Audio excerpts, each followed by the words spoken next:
नमस्कार साथियों, स्वागत है अपने यूट्यूब चैनल पर। फ्रेंड्स, इसमें हम लोग लुसेंट जीके का जो सामान्य ज्ञान है उसमें भारत के इतिहास वाला पोर्शन, जो भारतीय इतिहास है उसके महत्वपूर्ण टॉपिक्स जैसे कि प्राचीन भारत हो गया, प्रागैतिहासिक काल, वैदिक सभ्यता में जैसे उत्तर वैदिक काल हो गया और पूर्व वैदिक काल हो गया, ऋग वैदिक काल और उत्तर वैदिक काल हो गया, इसको डिस्कस करेंगे इसमें। इसके बाद हो गया आपका सिंधु घाटी सभ्यता, जैन धर्म और बौद्ध धर्म। इन सभी महत्वपूर्ण टॉपिक्स को हम लोग इस वीडियो में डिस्कस करेंगे। तो इसमें हम पूरी थ्योरी को पढ़ते जाएंगे और आप लोग पूरे ध्यान से इसको सुनिएगा। आपको यह तुरंत याद हो जाएगा। यदि आप ध्यान से सुनते हैं तो आपको यह पूरा याद हो जाएगा। जैसे देखिए, भारत का इतिहास।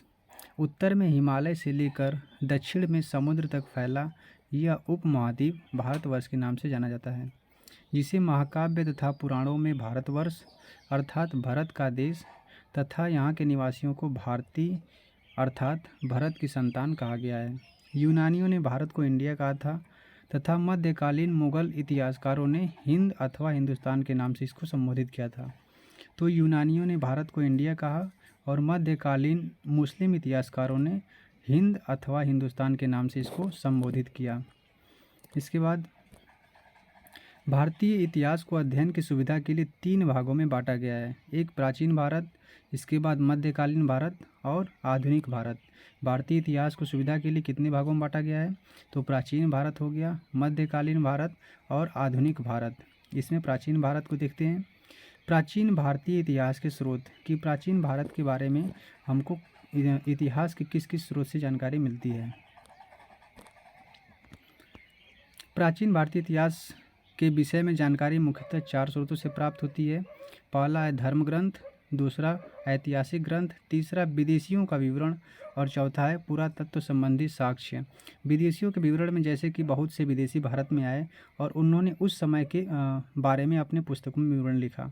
पुरातत्व संबंधी साक्ष्य से जैसे कि कहीं खुदाई की जाती है तो खुदाई से जो साक्ष्य मिलते हैं उस तरह से जो हमें साक्ष्य प्राप्त होता है। धर्म ग्रंथ एवं ऐतिहासिक ग्रंथ से मिलने वाली महत्वपूर्ण जानकारी, जैसे कि भारत का सर्वप्राचीन धर्म ग्रंथ वेद है, जिसके संकलनकर्ता महर्षि कृष्णद्वैपायन वेद व्यास को माना जाता है। वेद 4 हैं: ऋग्वेद, यजुर्वेद, सामवेद और अथर्ववेद। वेद कितने हैं? वेद चार हैं। एक ऋग्वेद है, यजुर्वेद, सामवेद और अथर्ववेद। ऋग्वेद सबसे पुराना वेद है और अथर्ववेद सबसे नया वेद है। अब ऋग्वेद के बारे में देखते हैं। ऋचाओं के क्रमबद्ध ज्ञान के संग्रह को ही ऋग्वेद कहा जाता है। इसमें 10 मंडल हैं, 10-28 सूक्त हैं तथा 10,462 ऋचाएँ हैं। ऋग्वेद में 10 मंडल, 10-28 सूक्त, 10,462 ऋचाएँ हैं। इस वेद के ऋचाओं को पढ़ने वाले ऋषि को होत्री कहते हैं। इस वेद के ऋचाओं को पढ़ने वाले ऋषि को होत्री कहते हैं। इस वेद से आर्य की राजनीतिक प्रणाली एवं इतिहास के बारे में जानकारी मिलती है। विश्वामित्र द्वारा रचित ऋग्वेद के तीसरे मंडल में सूर्य देवता सावित्री को समर्पित गायत्री मंत्र है। तो गायत्री मंत्र का उल्लेख ऋग्वेद के कौन से मंडल में है? ऋग्वेद के तीसरे मंडल में गायत्री मंत्र का वर्णन है और इसके 9वें मंडल में सोम देवता का उल्लेख है। इसके 8वें मंडल में हस्तलिखित ऋचाओं को खिल कहा जाता है। चातुर्वर्ण्य समाज की कल्पना का आदि स्रोत ऋग्वेद के 10वें मंडल में वर्णित पुरुष सूक्त है, जिसके अनुसार वर्ण, ब्राह्मण, क्षत्रिय, वैश्य तथा शूद्र आदि पुरुष ब्रह्मा के क्रमशः मुख, भुजाओं, जंघाओं और चरणों से उत्पन्न हुए हैं। तो जो ऋग्वेद का 10वां मंडल है उसमें 4 वर्णों के बारे में वर्णन है, जैसे कि ब्राह्मण, क्षत्रिय, वैश्य तथा शूद्र हैं। ये क्रमशः ब्रह्मा के मुख से, भुजाओं से, जंघाओं से और चरणों से उत्पन्न हुए हैं। धर्मसूत्र 4 प्रमुख जातियों की स्थितियों, व्यवसायों, दायित्वों, कर्तव्यों तथा विशेषाधिकारों में स्पष्ट विभेद करता है। अब इसके बाद है ईसा पूर्व एवं ईस्वी कि ईसा पूर्व क्या होता है और ईस्वी क्या होती है। वर्तमान में प्रचलित ग्रेगोरियन कैलेंडर, इस समय कौन सा कैलेंडर चल रहा है? तो ग्रेगोरियन कैलेंडर है। इसे ईसाई कैलेंडर या फिर जूलियन कैलेंडर भी कहते हैं। ईसाई धर्मगुरु ईसा मसीह के जन्म वर्ष पर आधारित है। जो ग्रेगोरियन कैलेंडर है वह ईसा मसीह के जन्म पर आधारित है।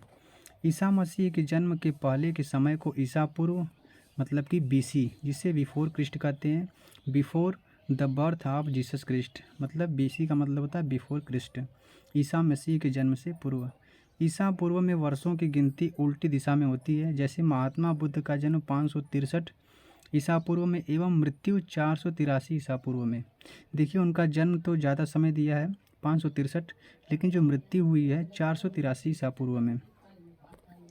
यानी ईसा मसीह के जन्म के 563 वर्ष पूर्व महात्मा बुद्ध का जन्म एवं 483 वर्ष पूर्व में इनकी मृत्यु हुई थी। जैसे हम मान लेते हैं कि यदि एक टाइम पर 0 सन पर यदि ईसा मसीह का जन्म हुआ है तो इससे पहले जाने पर जो ईसा पूर्व जाते हैं और इससे जब आगे जाएंगे तो ईस्वी में आएंगे। वही यहाँ पर दिया है कि 563 ईसा पूर्व, मतलब यदि यहाँ पर ईसा मसीह का जन्म हुआ है तो इससे 563 ईसा पूर्व महात्मा बुद्ध का जन्म हुआ था। अब इसके बाद 483 ईसा पूर्व में उनकी मृत्यु हुई थी। 563 में जन्म हुआ तो अब यह वापस आएंगे यहाँ पर तो 483 ईस्वी पूर्व में इनकी मौत हुई थी। और इसके बाद तो ईसा मसीह के जो जन्म के बाद होता है इसको हम लोग ईस्वी के नाम से लिखते हैं। ईसा मसीह की जन्म तिथि से आरंभ हुआ सन ईस्वी सन कहलाता है। इसके लिए संक्षेप में ई लिखा जाता है। ई को लैटिन भाषा में एडी लिखा जाता है और एडी का मतलब होता है एनो डोमिनी, अर्थात जो जीसस क्रिस्ट हैं, जो ईसा मसीह हैं, इनके जन्म के बाद। इसके बाद देखिए वामना अवतार के 3 पगों के आख्यान का प्राचीनतम स्रोत क्या है? ऋग्वेद है। ऋग्वेद में इंद्र के लिए 250 तथा अग्नि के लिए 200 ऋचाओं की रचना की गई है। प्राचीन इतिहास के साधन के रूप में वैदिक साहित्य में ऋग्वेद के बाद शतपथ ब्राह्मण का स्थान है। अब इसके बाद यजुर्वेद सस्वर पाठ के लिए मंत्रों तथा बलि के समय अनुपालन के लिए नियमों का संकलन यजुर्वेद में है। इसके पाठकर्ता को अर्धवर्यी कहते हैं। यह एक ऐसा वेद है जो गद्य एवं पद्य दोनों में है। तो कौन सा वेद गद्य एवं पद्य दोनों में है? तो इसका आंसर क्या हो जाएगा? यजुर्वेद। यजुर्वेद गद्य और पद्य दोनों में है। अब आते हैं सामवेद पर। तो यह गाई जा सकने वाली ऋचाओं का संकलन है। इसके पाठकर्ता को उद्रात्र कहते हैं और इसे भारतीय संगीत का जनक भी कहा जाता है। सामवेद को भारतीय संगीत का जनक कहा जाता है। इसके बाद अथर्ववेद। अथर्वा ऋषि द्वारा रचित इस वेद में रोग निवारण, तंत्र मंत्र, जादू टोना, साप, वशीकरण, आशीर्वाद, स्तुति, प्रायश्चित, औषधि, अनुसंधान, विवाह, प्रेम, राजकर्म, मातृभूमि, महात्मा आदि विविध विषयों से संबंध मंत्र तथा सामान्य मनुष्यों के विचारों, विश्वासों, अंधविश्वासों इत्यादि का वर्णन है। अथर्ववेद कन्याओं के जन्म की निंदा करता है। अथर्ववेद में जैसे कि ये सबसे नया वेद है तो इसमें रोग हो गया, आशीर्वाद हो गया, वशीकरण, जादू टोना, जो बीमारियां हैं, प्रेम, विवाह, अनुसंधान, औषधि, इन सभी का वर्णन अथर्ववेद में किया गया है। इससे संबंधित देखिए पुराण देख लेते हैं और संबंधित वंश की कौन से पुराण से कौन सा वंश संबंधित है। तो विष्णु पुराण मौर्य वंश से, मत्स्य पुराण आंध्र सातवाहन वंश, वायु पुराण गुप्त वंश। इसके बाद सबसे प्राचीन वेद ऋग्वेद और सबसे बाद का वेद है अथर्ववेद। वेदों को भली भांति समझने के लिए 6 वेदांगों की रचना हुई थी। ये है शिक्षा, ज्योतिष, कल्प, व्याकरण, निरुक्त और छंद। इसको आप 2-3 बार पढ़ेंगे तो याद हो जाएगा। शिक्षा, ज्योति, कल्प, व्याकरण, निरुक्त तथा छंद, ये 6 वेदांग हैं। भारतीय ऐतिहासिक कथाओं का सबसे अच्छा क्रमबद्ध विवरण पुराणों में मिलता है। इसके रचयिता लोमहर्ष तथा इनके पुत्र उग्रश्रवा माने जाते हैं। इनकी संख्या 18 है, जिनमें केवल 5 मत्स्य, वायु, विष्णु, ब्राह्मण एवं भागवत में ही राजाओं की वंशावली पाई जाती है। तो पुराणों की संख्या कितनी है? 18 पुराण है और पुराणों के रचयिता लोमहर्ष अथवा इनके पुत्र उग्रश्रवा माने जाते हैं। 18 पुराण है, 6 वेदांग हो गए और 4 वेद हो गए। पुराणों में मत्स्य पुराण सबसे प्राचीन एवं प्रामाणिक है। सबसे पुराना पुराण कौन सा है? तो मत्स्य पुराण सबसे पुराना है। और इसी में जो है कि मत्स्य पुराण किस वंश से संबंधित था? तो आंध्र सातवाहन वंश से।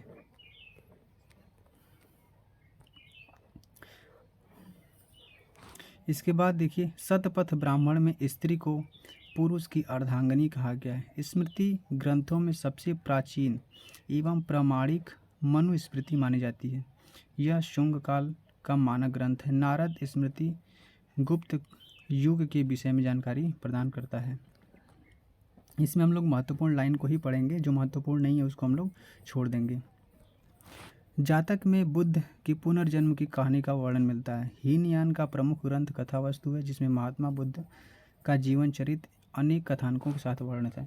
तो इसमें जातक है, जो कि महात्मा बुद्ध के पूर्व जन्म की कहानी का वर्णन मिलता है जातक में। जैन साहित्यों का आगमन कहा जाता है।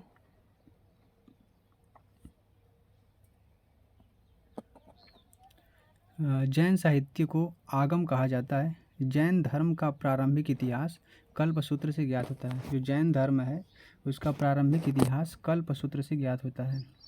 जैन धर्म भगवती सूत्र में महावीर के जीवन कृत्यों तथा अन्य समकालिकों के साथ उनके संबंधों का विवरण मिलता है। अर्थशास्त्र के लेखक चाणक्य को ही कौटिल्य या विष्णुगुप्त कहते हैं। यह 15 अधिकरणों एवं 180 प्रकरणों में विभाजित है।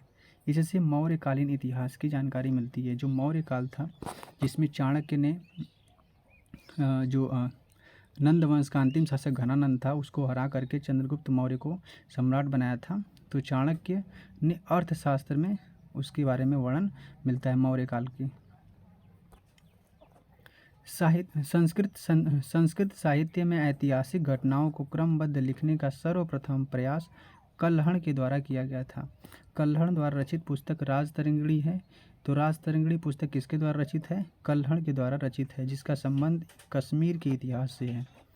अरबों की सिंध विजय का वृत्तांत चचनामा के लेखक कौन है? अली अहमद में सुरक्षित है। जो अरबों की सिंध विजय का वृत्तांत है उसका वर्णन चचनामा में है और उसके लेखक अली अहमद हैं।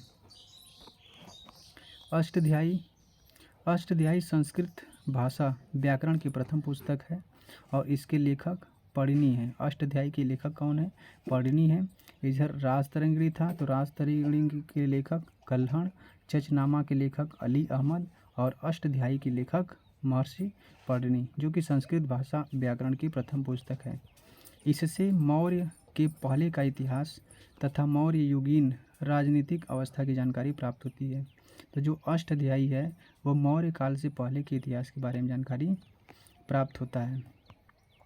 इसके बाद कात्यायन की गार्गी संहिता एक ज्योतिष ग्रंथ है, फिर भी इसमें भारत में होने वाले यवन आक्रमण का उल्लेख मिलता है। कात्यायन की जो गार्गी संहिता है यह एक ज्योतिष ग्रंथ है, लेकिन इसमें भारत पर होने वाले यवन आक्रमण का उल्लेख मिलता है। इसके बाद पतंजलि पुष्यमित्र शुंग के पुरोहित थे। इनके महाभाष्य से शुंगों के इतिहास का पता चलाता है। इसके बाद हम लोग देखते हैं कि विदेशी यात्रियों से मिलने वाली प्रमुख जानकारियाँ। विदेशी यात्रियों से मिलने वाली प्रमुख जानकारी, जैसे कि यूनानी रोमन लेखक जो टेसियस था, यह एक ईरान का राजवैद्य था। टेसियस कौन था? ईरान का राजवैद्य था। भारत के संबंध में इसका विवरण आश्चर्यजनक कहानियों से परिपूर्ण होने के कारण अविश्वसनीय है। तो टेसियस ईरान का राजवैद्य था। अब हेरोडोटस को इतिहास का पिता कहा जाता है। इसने अपनी पुस्तक हिस्टोरिका, हेरोडोटस की पुस्तक कौन सी है? हिस्टोरिका में 5वीं शताब्दी ईसा पूर्व के भारत और फारस के संबंध का विवरण किया है, परंतु इसका विवरण भी अनुश्रुतियों एवं अफवाहों से आधारित है। इसके बाद सिकंदर के साथ आने वाले लेखकों में जैसे निरियाकस, आनेसिक्टस तथा आस्टोबुलस के विवरण अधिक प्रमाणिक एवं विश्वसनीय है। सबसे इम्पोर्टेंट यहाँ पर आ जाता है मेगास्थनीज, जो कि सेल्यूकस निकेटर का राजदूत था और चंद्रगुप्त मौर्य के दरबार में आया था। इसने अपनी पुस्तक इंडिका में मौर्य युगीन समाज एवं संस्कृति के विषय में लिखा है। बहुत बार क्वेश्चन में पूछा गया है कि जो मेगास्थनीज की इंडिका है उसमें किस साम्राज्य के बारे में वर्णन मिलता है? तो मौर्य साम्राज्य के बारे में वर्णन मिलता है, क्योंकि मेगास्थनीज चंद्रगुप्त मौर्य के दरबार में आया था और मेगास्थनीज सेल्यूकस निकेटर का राजदूत था। इसके बाद डाइमेकस है, यह सीरियन नरेश आंतियोकस का राजदूत था। जो बिंदुसार के राज दरबार में आया था। इसका विवरण भी मौर्य युग से संबंधित है। डाइमेकस भी मौर्य युग में ही आया था, लेकिन बिंदुसार के राज दरबार में आया था। इसके बाद डायोनिसियस, यह मिस्र नरेश टालमी फिलेडेल्फस का राजदूत था, जो अशोक के राज दरबार में आया था। तो डायोनिसियस अशोक के राज दरबार में आया था, डाइमेकस बिंदुसार के राज दरबार में आया था, और मेगस्थनीज चंद्रगुप्त मौर्य के दरबार में आया था। इसके बाद टालमी है, इसने दूसरी शताब्दी में भारत का भूगोल नामक पुस्तक लिखी। तो भारत का भूगोल नामक पुस्तक किसने लिखी? टालमी ने। प्लिनी, इसने प्रथम शताब्दी में नेचुरल हिस्ट्री नामक पुस्तक लिखी। इसमें भारतीय पशुओं, पेड़ पौधों, खनिज पदार्थों आदि के बारे में वर्णन मिलता है। इसके बाद हम लोग देखते हैं चीनी लेखक। चीनी लेखक में फाहियान, यह एक चीनी यात्री था जो गुप्त नरेश चंद्रगुप्त द्वितीय के दरबार में आया था। यह फाहियान चंद्रगुप्त द्वितीय, जो कि गुप्त वंश के शासक थे, इनके दरबार में आया था। और इसने अपने विवरण में मध्य प्रदेश के समाज एवं संस्कृति के बारे में वर्णन किया है। इसने मध्य प्रदेश की जनता को सुखी और समृद्ध बताया है। तो फाहियान किस शासक के शासनकाल में आया था? तो फाहियान चंद्रगुप्त द्वितीय, जो कि गुप्त वंश के शासक हैं, इनके दरबार में आया था। और इसने अपने विवरण में मध्य प्रदेश के समाज के बारे में और संस्कृति के बारे में बताया, और कहा है कि मध्य प्रदेश की जनता को सुखी और समृद्ध बताया है। इसके बाद संयुगन है, यह 518 ईस्वी में भारत आया। इसने अपने 3 वर्षों की यात्रा में बौद्ध धर्म की प्राप्तियां एकत्रित की। वेनसांग, जो कि इम्पोर्टेंट है, वेनसांग हर्षवर्धन के शासनकाल में आया था। वेनसांग हर्षवर्धन के शासनकाल में भारत आया, और वेनसांग 629 ईस्वी में चीन से भारतवर्ष के लिए प्रस्थान किया, और लगभग 1 वर्ष की यात्रा के बाद सर्वप्रथम यह भारतीय राज्य कपिशा पहुंचा। भारत में 15 वर्षों तक ठहरकर 645 ईस्वी में चीन लौट गया। तो वेनसांग हर्षवर्धन के शासनकाल में आया था, 629 ईस्वी में वहाँ से चला था, और 1 साल के बाद इसने भारत में पहुँचा, और भारत में 15 वर्षों तक रहा, और 645 ईस्वी में चीन वापस लौट गया। और इन 15 वर्षों में उसने बिहार में नालंदा जिला में जो नालंदा विश्वविद्यालय स्थित है, वहाँ पर अध्ययन किया, और भारत से बौद्ध ग्रंथों को एकत्रित कर ले जाने के लिए यह भारत आया था। इसका भ्रमण वृत्तांत सीयूकी नाम से प्रसिद्ध है। जो वेनसांग है, इसका भ्रमण वृत्तांत सीयूकी नाम से प्रसिद्ध है, तो इसको याद रखना है, जिसमें 138 देशों का वर्णन मिलता है। इसने हर्षकालीन समाज, धर्म, राजनीति के बारे में वर्णन किया है। इसके अनुसार सिंध का राजा शूद्र था। वेनसांग के अध्ययन के समय नालंदा विश्वविद्यालय के कुलपति आचार्य शीलभद्र थे जब वेनसांग आया था, क्योंकि उसने 629 ईस्वी में चीन से चला था भारत, 1 साल बाद भारत में पहुंच गया, और 15 सालों तक नालंदा में रह करके, नालंदा विश्वविद्यालय में रह करके अध्ययन किया, और यहाँ से बौद्ध ग्रंथों को एकत्रित करके वह चीन ले गया, और उसी की यात्रा वृत्तांत को सीयूकी नाम से कहते हैं।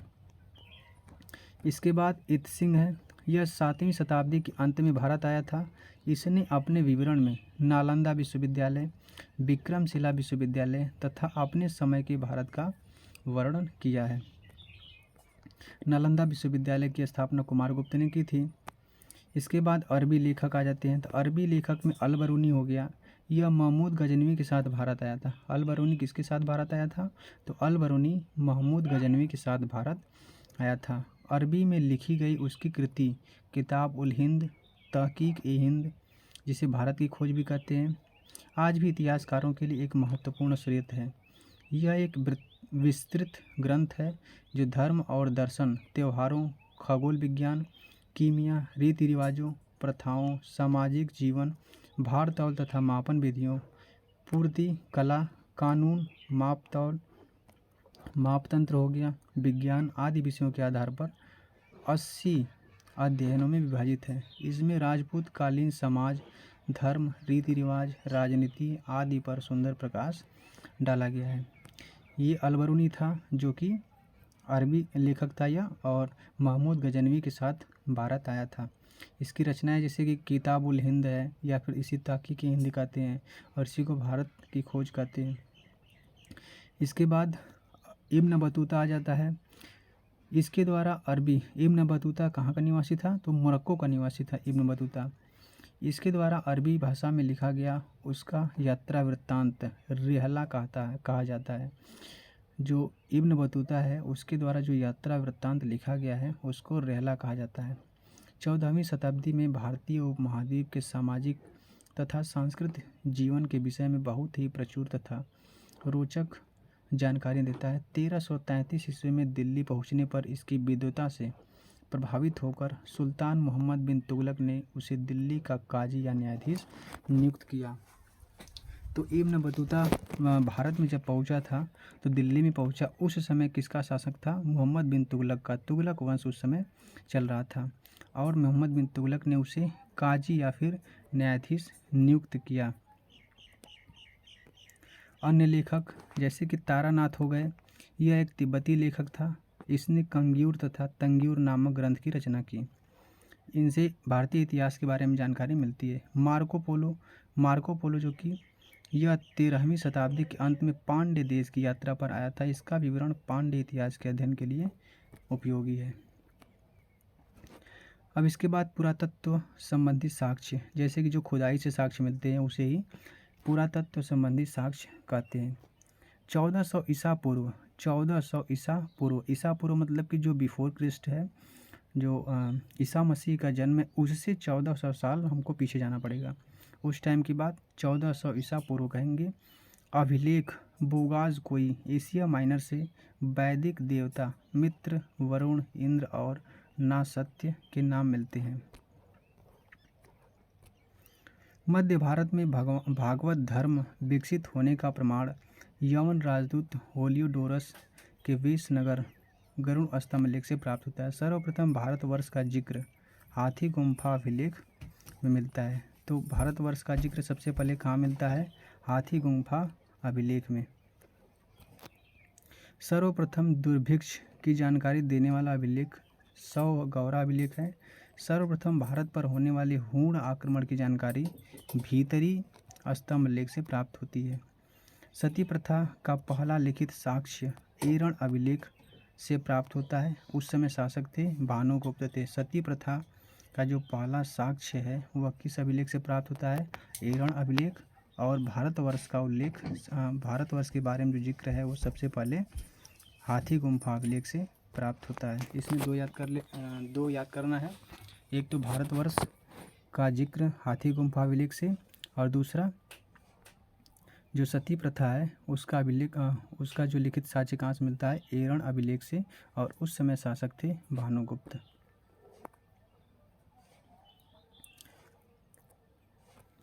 रेशम बुनकर की श्रेणियों की जानकारी मंदसौर अभिलेख से प्राप्त होती है। कश्मीरी नवपाषाणिक पुरास्थल बुर्ज होम से गर्तावास का साक्ष्य मिला है। इनमें उतरने के लिए सीढ़ियाँ होती थीं। प्राचीनतम सिक्कों को आहत सिक्के कहा जाता था। इसी को ही साहित्य में कासार्पण कहा गया है। जो प्राचीनतम सिक्के हैं उनको आहत सिक्के कहा जाता था। सर्वप्रथम सिक्कों पर लेख लिखने का कार्य यवन शासकों ने किया था। सर्वप्रथम सिक्कों पर लेख लिखने का कार्य यवन शासकों ने किया था। समुद्रगुप्त की बीड़ा बजाती हुई मुद्रा वाले सिक्के से उसके संगीत प्रेमी होने का प्रमाण मिलता है।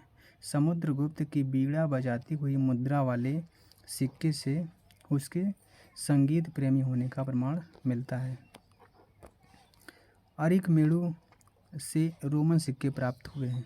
अरिकमेड़ु जो कि पुदुचेरी के निकट है, उससे रोमन सिक्के प्राप्त हुए हैं। इसके बाद नोट है कि सबसे पहले भारत के संबंध में वर्मा सुवर्ण भूमि वर्तमान में म्यांमार है। म्यांमार का पहले नाम क्या था, सुवर्ण भूमि, और वर्तमान में इसका नाम म्यांमार है। मलाया स्वर्णद्वीप कंबोडिया कंबोज जावा यवद्वीप से स्थापित हुए।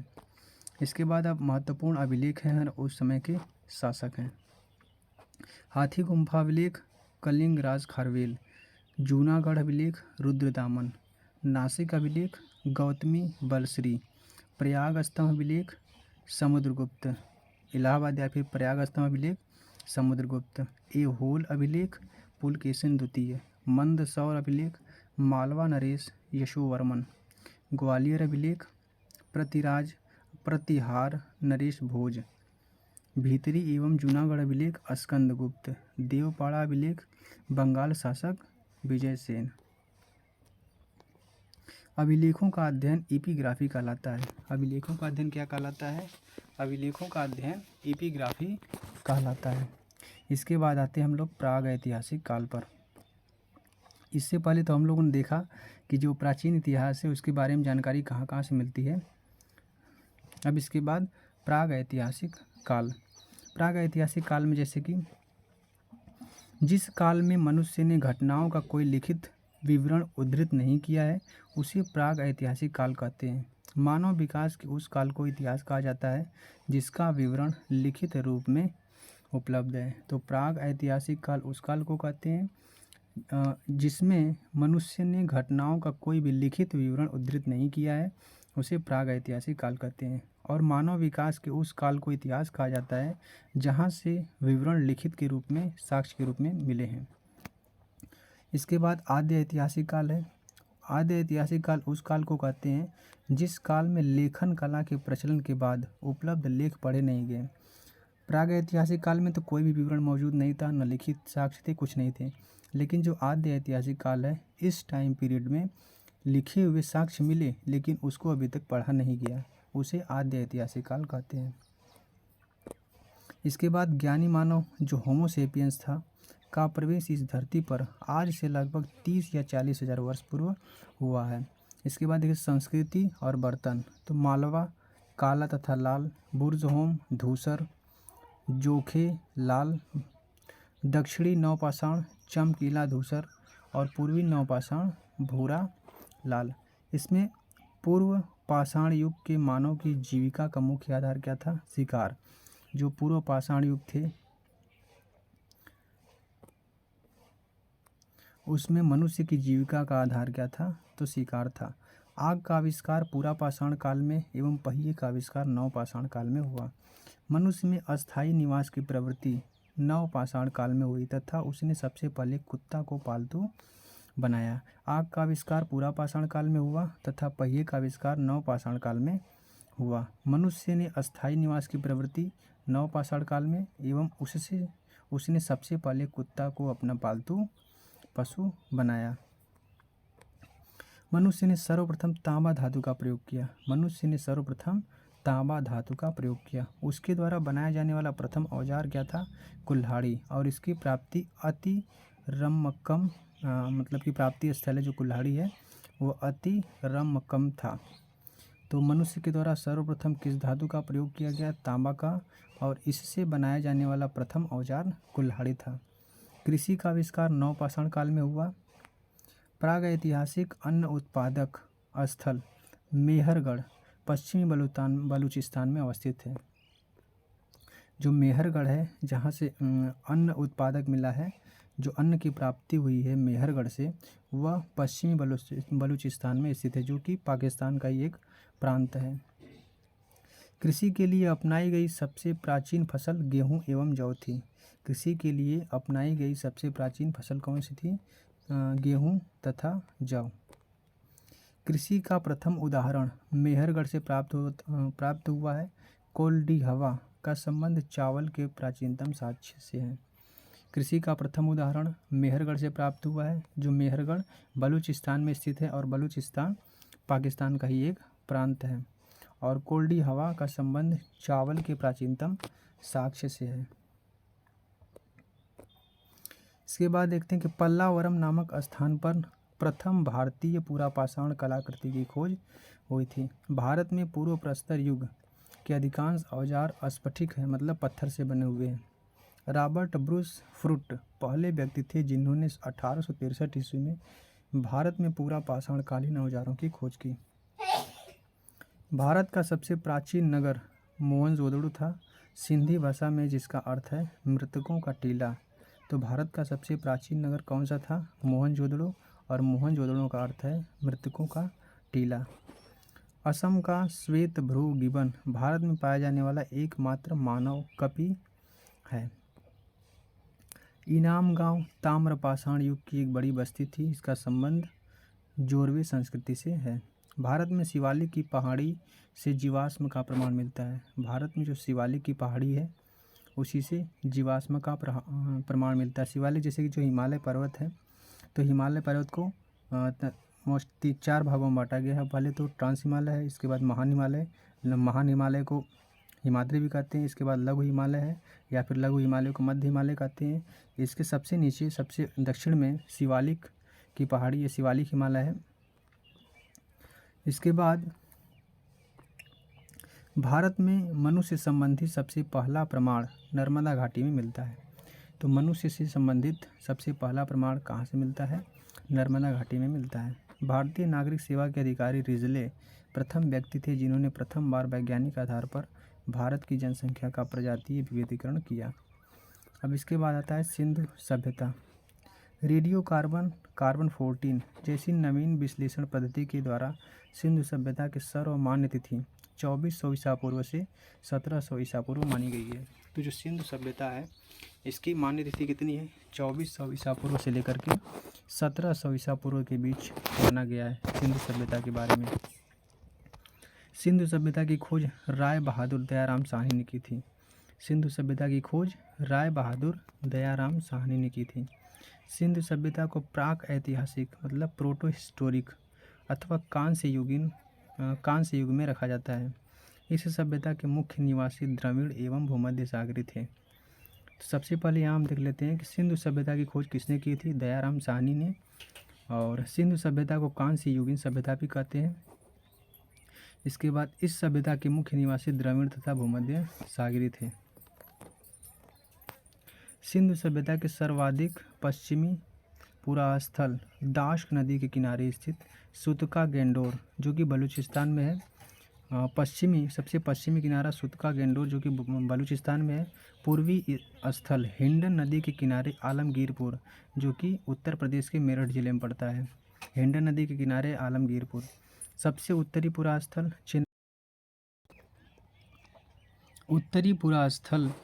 चिनाब नदी के तट पर अखनूर के निकट मांडा जो कि जम्मू कश्मीर में है तथा दक्षिणी पुरास्थल गोदावरी नदी के तट पर दाइमाबाद जिला अहमदनगर महाराष्ट्र में। देखिए इसमें सबसे पश्चिमी किनारे पर स्थित है सुतका गेंडोर जो कि सबसे पश्चिम है, बलूचिस्तान में स्थित है। और पूर्वी पूर्वास्थल जो कि हिंडन नदी के किनारे आलमगीरपुर। और सबसे उत्तर में चिनाब नदी के तट पर अखनूर के पास है मांडा जो कि जम्मू कश्मीर में है। और सबसे दक्षिण में गोदावरी नदी के तट पर स्थित दाइमाबाद जो कि महाराष्ट्र में है। सिंधु सभ्यता या सैंधव सभ्यता नगरीय सभ्यता थी। सिंधु सभ्यता या सैंधव सभ्यता नगरीय सभ्यता थी। सैंधव सभ्यता से प्राप्त परिपक्व अवस्था वाले स्थलों में केवल 6 को ही बड़े नगर की संज्ञा दी गई है। ये 6 बड़े नगर हैं मोहनजोदड़ो, हड़प्पा, गढ़वारीवाला, धौलावीरा, राखीगढ़ी और कालीबंगन। स्वतंत्रता प्राप्ति पश्चात हड़प्पा संस्कृति के सर्वाधिक स्थल गुजरात में खोजे गए। अभी गुजरात में धौलावीरा को वर्ल्ड हेरिटेज साइट का दर्जा दिया गया है हाल ही में। तो धौलावीरा कहाँ पर है? गुजरात में। लोथल तथा सुतकोटदा सिंधु सभ्यता के बंदरगाह है। लोथल तथा सुतकोटदा सिंधु सभ्यता का बंदरगाह था। जुते हुए खेत और नक्काशीदार ईंटों के प्रयोग का साक्ष्य कालीबंगन से प्राप्त हुआ है। मोहनजोदड़ो से प्राप्त अन्नागार संभवतः सैंधव सभ्यता की सबसे बड़ी इमारत है। तो जो मोहनजोदड़ो से प्राप्त अन्नागार जो जहाँ पर अन्न रखा जाता था वह सैंध सभ्यता की सबसे बड़ी इमारत है। इसके बाद सिंधु काल में विदेशी व्यापार, आयातित वस्तुएं और प्रदेश। तांबा खेतड़ी बलूचिस्तान और ओमान। चांदी जो है कि अफ़गानिस्तान और ईरान से व्यापार होता था। सोना कर्नाटक, अफ़गानिस्तान और ईरान से। टिन अफ़गानिस्तान और ईरान से। गोमेद सौराष्ट्र से, सौराष्ट्र जो गुजरात वाला इलाका है। लाजवर्त मेसोपोटामिया। सीसा ईरान से।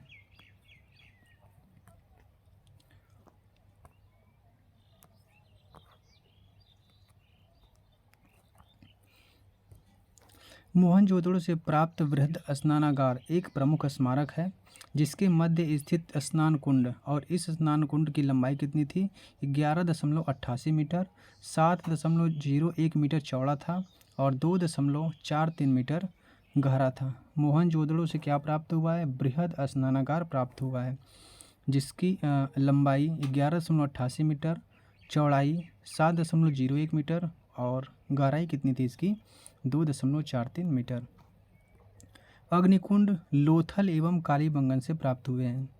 अग्निकुंड लोथल एवं कालीबंगन से प्राप्त हुए हैं। मोहनजोदड़ो से प्राप्त एक सील पर 3 मुख वाले देवता पशुपतिनाथ की मूर्ति मिली है। उनके चारों ओर हाथी, गैंडा, चीता एवं भैंसा विराजमान है। तो जो मोहनजोदड़ो से प्राप्त एक सील पर 3 मुख वाले देवता पशुपतिनाथ की मूर्ति मिली है और उनके चारों ओर हाथी, गैंडा, चीता और भैंसा विराजमान है। मोहनजोदड़ो से ही नर्तकी की एक कांस्य मूर्ति मिली है। हड़प्पा की मोहरों पर सबसे अधिक एक श्रृंगी पशु का अंकन मिलता है। जो हड़प्पा की मोहरें हैं उस पर एक श्रृंगी पशु का अंकन मिलता है। मनके बनाने के कारखाने लोथल और चनहूदड़ों से मिले हैं। मनके बनाने के कारखाने लोथल एवं चनहूदड़ों से मिले हैं। सिंधु सभ्यता की लिपि भाव चित्रात्मक थी। यह लिपि दाएं से बाएं लिखी जाती थी। जब अभिलेख एक से अधिक पंक्तियों का होता था तो पहली पंक्ति दाईं से बाईं ओर और दूसरी पंक्ति बाईं से दाईं ओर लिखी जाती थी।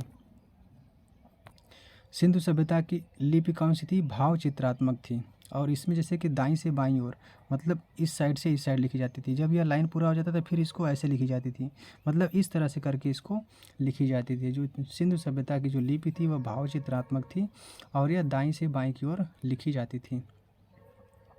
सिंधु सभ्यता के लोगों ने नगरों तथा घरों के विन्यास के लिए ग्रिड पद्धति अपनाई। सिंधु सभ्यता के लोगों ने नगरों तथा घरों के विन्यास के लिए ग्रिड पद्धति अपनाई और सिंधु सभ्यता कैसी थी? नगरीय थी। घरों के दरवाजे और खिड़कियां सड़क की ओर न खुलकर पिछवाड़े की ओर खिलते थे। जो घर था घर के पीछे खुलते थे। केवल लोथल नगर के घरों के दरवाजे मुख्य सड़क की ओर खुलते थे। सिंधु सभ्यता में मुख्य फसल थी गेहूं और जौ।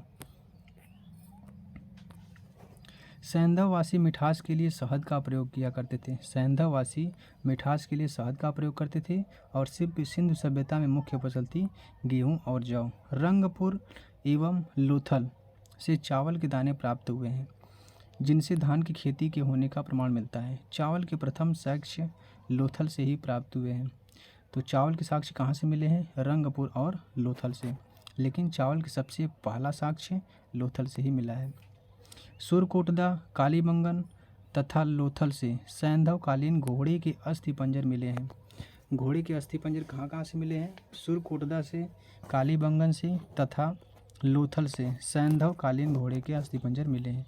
तौल की इकाई संभवतः 16 के अनुपात में थी।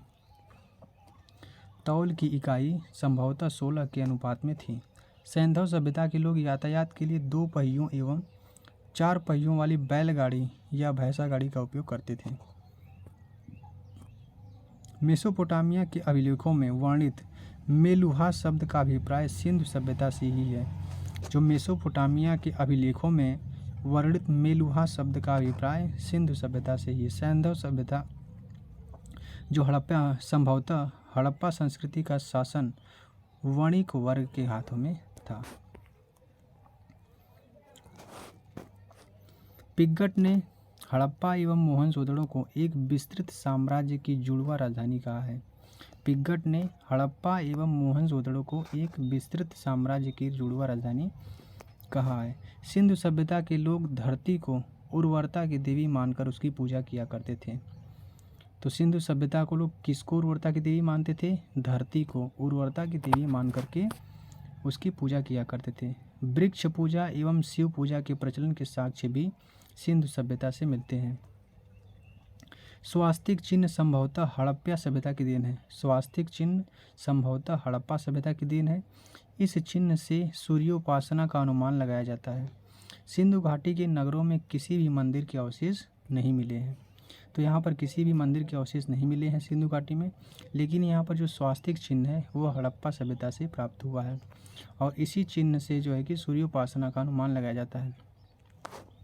सिंधु सभ्यता में मातृ देवी की उपासना सर्वाधिक प्रचलित थी। पशुओं में कुबड़ वाला सांड इस सभ्यता के लोगों के लिए विशेष पूजनीय था। जो कुबड़ वाला सांड था तो इस सभ्यता के लोगों के लिए विशेष पूजनीय था।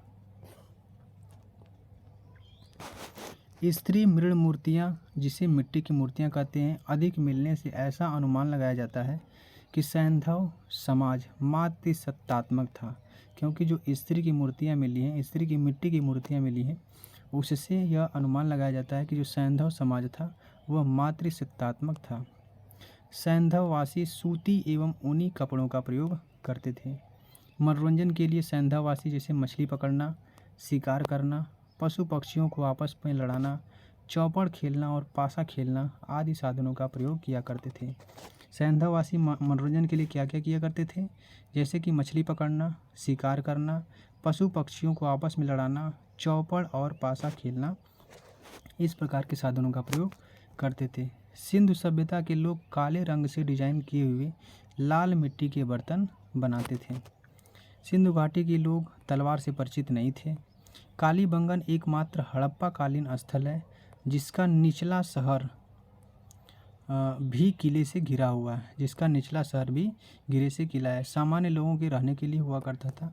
ऐसा माना जाता है कि जो ऊंचे शहर थे वो उच्च वर्ग के लिए थे और जो एक नीचे लेवल के जो मकान था उसमें सामान्य लोगों के रहने के लिए थे। कालीबंगन का अर्थ होता है काली चूड़ियाँ। कालीबंगन का अर्थ होता है काली चूड़ियाँ। यहाँ से पूर्व हड़प्पा स्तरों के खेत जोते जाने के और अग्नि पूजा की प्रथा के प्रमाण मिलते हैं। तो अग्नि पूजा की प्रथा के प्रमाण कहाँ से मिलते हैं? कालीबंगन से, जिसका अर्थ है काली चूड़ियाँ। पर्दा प्रथा एवं वेश्यावृत्ति सैंधव सभ्यता में प्रचलित थी। पर्दा प्रथा एवं वेश्यावृत्ति सैंधव सभ्यता में प्रचलित थी।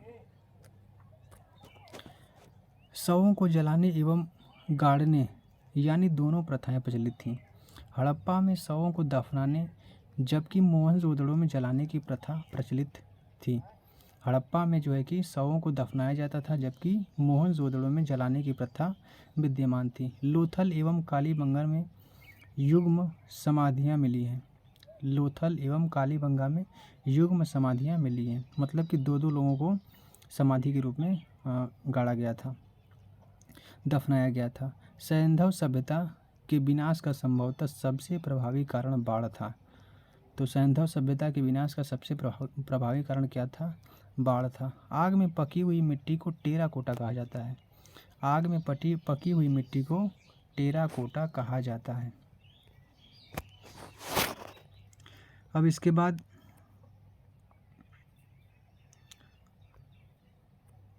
इसमें देखिए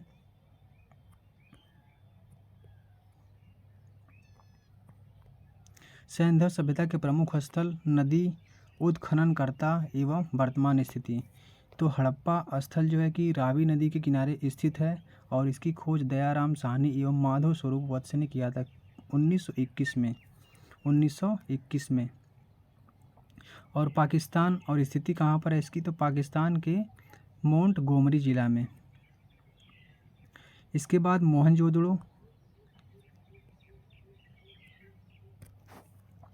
मोहनजोदड़ो जो कि सिंधु नदी के किनारे स्थित है और इसकी खोज राखल दास बनर्जी ने किया था 1922 ईस्वी में।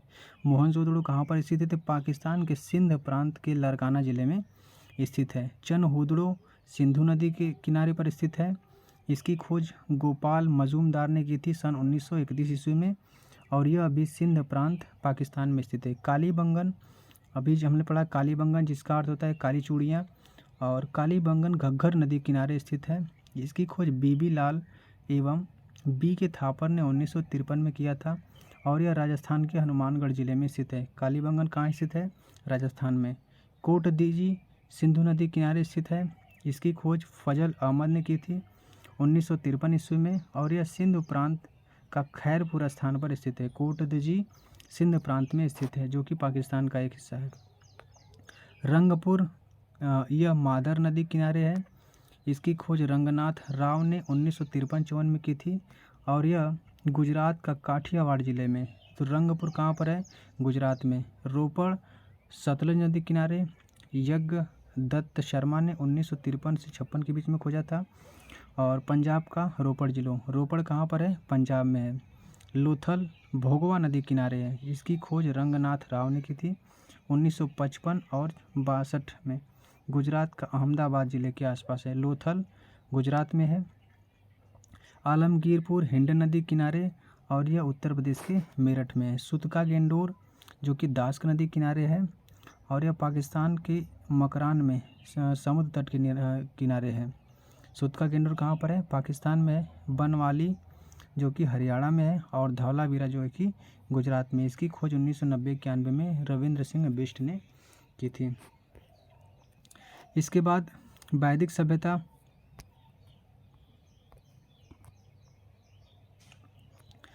वैदिक सभ्यता में वैदिक काल का विभाजन 2 भागों में किया गया है। पहला ऋग वैदिक काल और दूसरा उत्तर वैदिक काल। ऋग वैदिक काल का टाइम है 1500 से 1000 BC या फिर ईसा पूर्व और उत्तर वैदिक काल का टाइम है 1000 से लेकर के 600 ईसा पूर्व तक।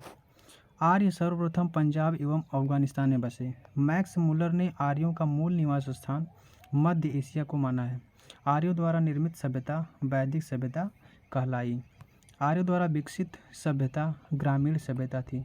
तो आर्यों द्वारा विकसित सभ्यता कैसी थी? ग्रामीण सभ्यता।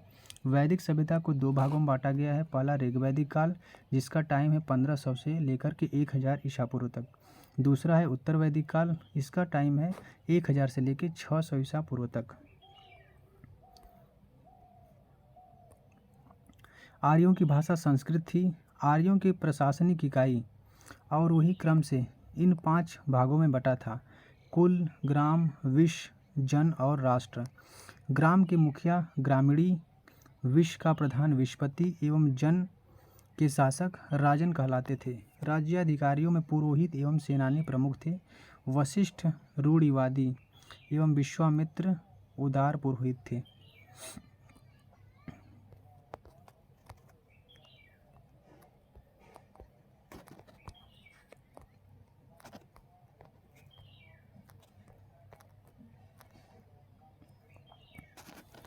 सूत, रथकार एवं कम्मादी नामक अधिकारी रत्नी कहे जाते थे। इनकी संख्या राजा सहित करीब 12 हुआ करती थी। पूरब दुर्गापति एवं अस्पस जनता की गतिविधियों को देखने वाले गुप्तचर थे। वाजपति गोचर भूमि का अधिकारी होता था और उग्र अपराधियों को पकड़ने का कार्य करता था। ये सब वैदिक सभ्यता में जो पद थे उनके बारे में था।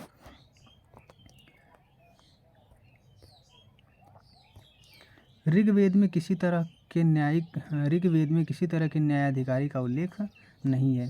सभा एवं समिति राजा को सलाह देने वाली संस्था थी। सभा श्रेष्ठ एवं समृद्ध लोगों की संस्था थी, जबकि समिति सामान्य जनता का प्रतिनिधित्व करती थी। इसके अध्यक्ष को ईशान कहा जाता था। स्त्रियां सभा एवं समितियों में भाग ले सकती थीं।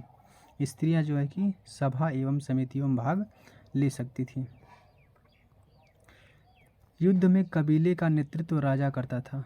युद्ध के लिए गविष्टि शब्द का प्रयोग किया गया, जिसका अर्थ है गायों की खोज। गविष्टि का क्या अर्थ होता है? गायों की खोज।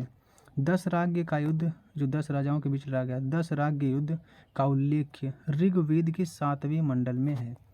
10 राज्य का युद्ध ऋग्वेद के 7वें मंडल में है और यह युद्ध परुषणी नदी, जिसे अब रावी नदी के नाम से जाना जाता है, परुषणी नदी के तट पर सुदास एवं 10 जनों के बीच लड़ा गया था, जिसमें सुदास विजयी हुआ था।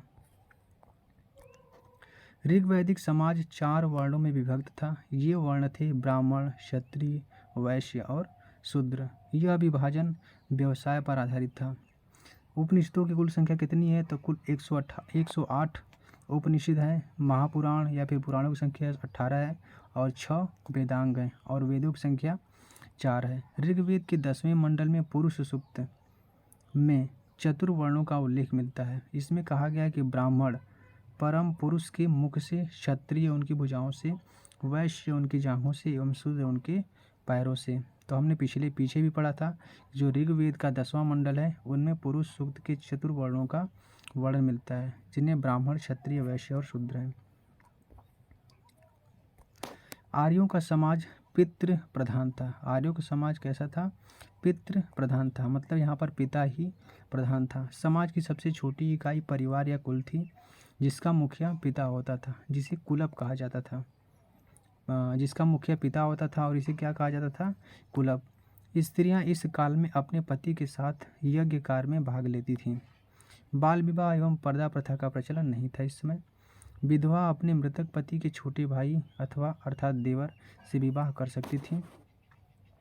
मतलब कि इस समय भी विधवा विवाह प्रचलित था। विधवा जो मृतक पति हो गया है जिन स्त्री का, वह अपने छोटे भाई से, जो मृतक पति है उसके छोटे भाई से विवाह कर सकती थी। स्त्रियां इस समय शिक्षा ग्रहण कर सकती थी। ऋग्वेद में लोपामुद्रा, घोषा, सिकता, आपला एवं विश्वास जैसी विदुषी स्त्रियों का वर्णन है। जीवन भर अविवाहित रहने वाली महिलाओं को अमाजु कहा जाता था। तो जीवन भर अविवाहित रहने वाली महिलाओं को क्या कहा जाता था? अमाजु कहा जाता था। आर्यों का मुख्य पेय पदार्थ था सोमरस। आर्यों का मुख्य पेय पदार्थ क्या था? सोमरस। यह वनस्पति से बनाया जाता था। आर्य मुख्यतः 3 प्रकार के वस्त्रों का प्रयोग किया करते थे: पहला वास, अवधिवास और उष्णीष।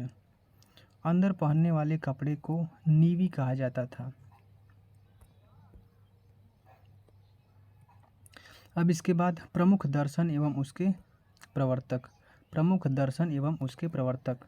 तो दर्शन में चारवाक दर्शन के प्रवर्तक कौन थे? चारवाक थे।